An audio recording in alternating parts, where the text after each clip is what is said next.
Initially, I was pretty impressed with the pre-patch. It has some fantastic features to help returning players catch up. But then I stumbled upon a feature that made my blood pressure spike like I just downed a dozen Red Bulls.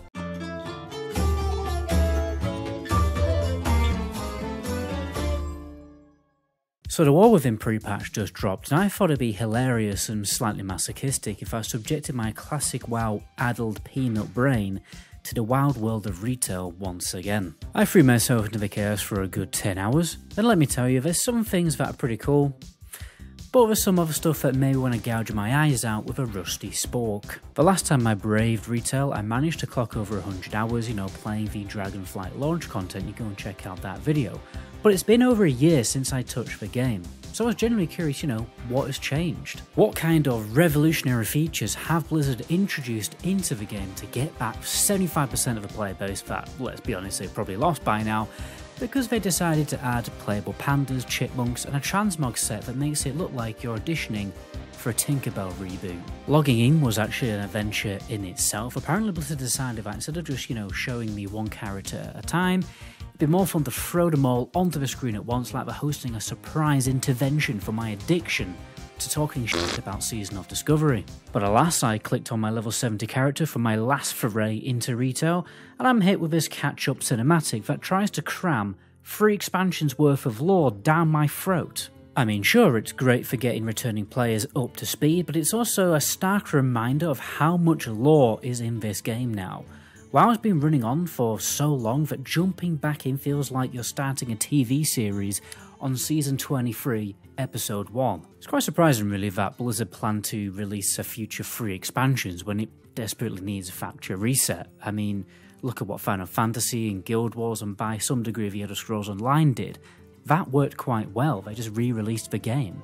And another thing that was a bit weird, that I thought was worth mentioning, is the jarring mix of high quality out-of-game cinematics with in-game cinematics. It was like watching a blockbuster movie that suddenly switches to a VHS tape home video from 1997. When I finally got through the season finale of the opening cinematic, I finally was greeted by a screen that clearly outlines what's new in the pre-patch, like the Radiant Echoes world events and the new Warband feature.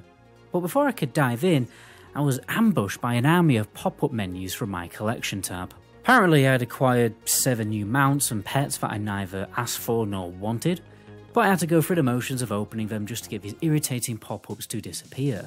I mean, how on earth do you earn things in the game even though you've not played it for a year?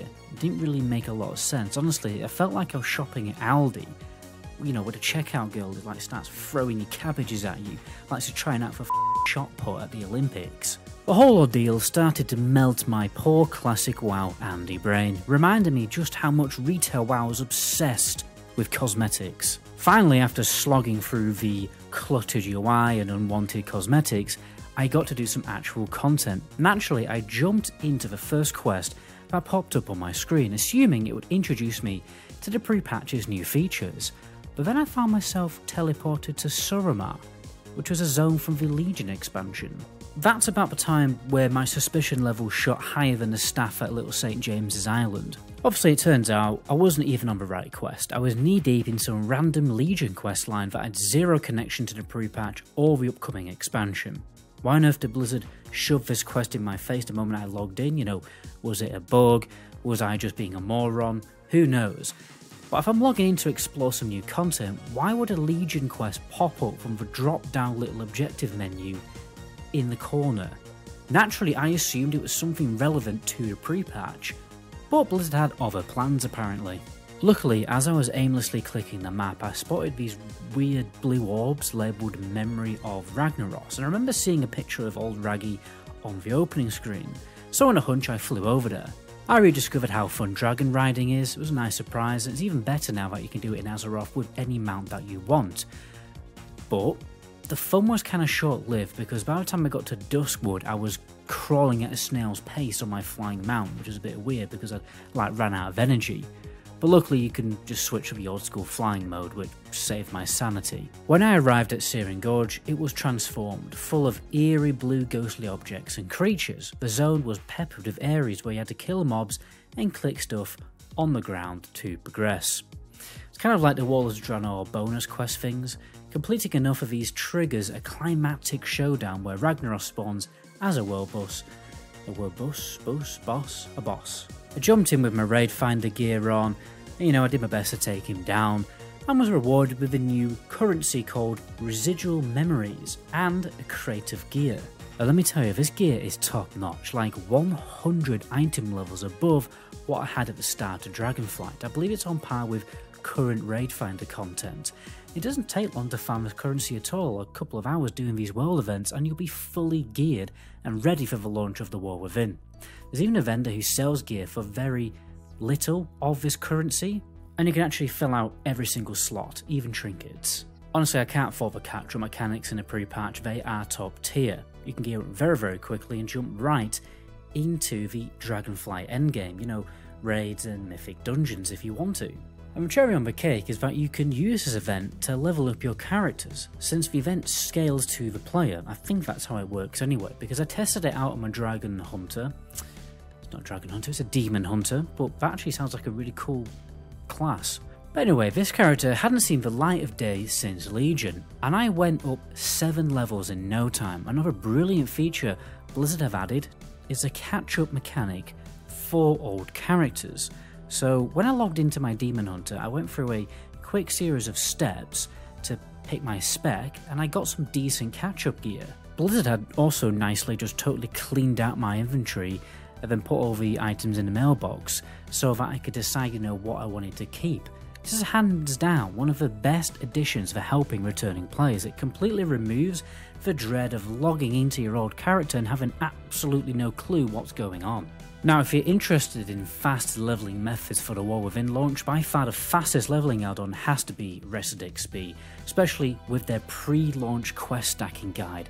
The add-on has the fastest optimized route tested by world record holding speedrunners, and loads of great features to help you find quest mobs and stuff like that. You'll find the download link in the description. Despite all this, I do have to say that the Radiant Echoes event did get boring after a while. I wouldn't want to do it longer than about 5 hours. At least it's not as mind-numbing as the nightmare incursions from Season of Discovery. Another really weird feeling I got when doing this event is, you don't need to join a group or talk to anyone for the event. Not even for killing the world boss, because everything just gets zerged. It gives off this really fake MMO vibe. Yes, there are other players around, but it's basically like doing solo content with people just standing next to you. This is exactly the kind of thing that classic players aren't really a fan of. When you remove the need to group up, you strip away a lot of the social aspects that made MMOs unique in the first place. That's the charm of classic WoW and other old school MMOs, and they actually make you interact, form groups, actually talk to other people. But trust me, there's an even worse offender on that front that I'll get into later. It could be the worst feature I've ever seen in World of Warcraft, and I'm shocked that nobody has talked about it yet, well, not that I found anyway. So by now, I'd played the game for a good 3 hours, oscillating between moments of genuine excitement and pure, unfiltered confusion.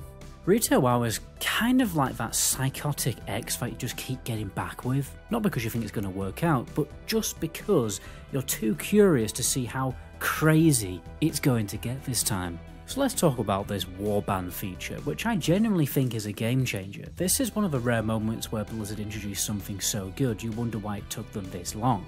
Essentially, warbands allow stuff to be shared between your characters. And it's so convenient, and I'm surprised that other MMOs are not going to start copying it. Imagine this, you loot a fantastic piece of soul-bound gear on your rogue, but it's a two-handed sword. No problem, just toss that bad boy in your warband bank and your warrior can snag it instead. It basically makes soul-bound items tradable between your own characters. Now, before you get too excited and think that that means you can just need on everything all the time in raids, Blizzard obviously has that safeguard of a personal loot system where you can only loot what you can personally use in a group instance raid content kind of thing. But this system is a godsend for leveling up your alts, and it even works with transmog, so you can now farm a cloth transmog on your character who is a plate wearer. Plus you can transfer currency between characters, share quest progress, reputation, flight paths, and even the Traveller's Log, a new task-based system that rewards you with a currency for the trading post, which basically you can get, well, you guessed it, more cosmetics. Weirdly, when I logged in, I actually had 11,000 of it for some reason. One thing Retail WoW has over Classic is stuff to actually do when you're not raiding. In Classic, if you're not raiding, the endgame activities are pretty limited, especially since barely anyone PvPs anymore, unfortunately. I had a little go at doing some dungeons, as the Legion time walking dungeons were available. I've got to give it to Blizzard, this is a brilliant way to resurrect old content and keep it relevant. Not only is it a great method for gearing up your alts, but the time walking currency rewards you with, you guessed it again, more cosmetics. Awaken raids also do a stellar job at this, scaling up old raid tiers just to be as challenging as current content. This gives players more choice of which raid they want to tackle, rather than just grinding the same one every week. I ended up in the Suramar dungeon, which was actually surprisingly challenging. We did wipe a few times. That's one thing that Retail excels at, is providing difficult and challenging content for skilled players. Honestly, most of the endgame grouped content in Retail is pretty tough compared to Classic. Even normal mode raids are way harder than anything that Vanilla WoW offered. Retail raids are much more technical, with diverse mechanics, which some players love and enjoy. But I can see why Classic players may prefer something simpler, something a bit more chill where you can just get together with your friends, have fun, and have some beer. Retail WoW simply just demands a higher APM on the player. And that's before we even factor in the complexity of class design in Retail. Casual players in Retail are pretty much, all they've got to do is stick to solo questing, completionist activities, and collection content. There's no real casual friendly group content. Well, to be fair, there is, but Classic just has way more. Initially, I was pretty impressed with the pre-patch. It has some fantastic features to help returning players catch up. But then I stumbled upon a feature that made my blood pressure spike like I just downed a dozen Red Bulls. So the reason why I didn't initially see this feature on my main is because I boosted it for Dragonflight a year ago and it hasn't done any garrison or class hall stuff, whereas my Demon Hunter has. You see, I went to queue for a dungeon on my Demon Hunter and noticed something shocking. I had the option to solo the dungeon with NPC followers. And I couldn't believe my eyes. I even went in the dungeon to go and defeat the first boss and it actually rewarded me loot. I thought it was just a gimmick thing to learn the dungeon, but no. Not only do you not need to talk to other players with the dungeon finder, but now you don't even need the players at all. I get that convenience and quality of life features are essential to keep players from getting frustrated in MMOs, but this really feels like they've crossed a line.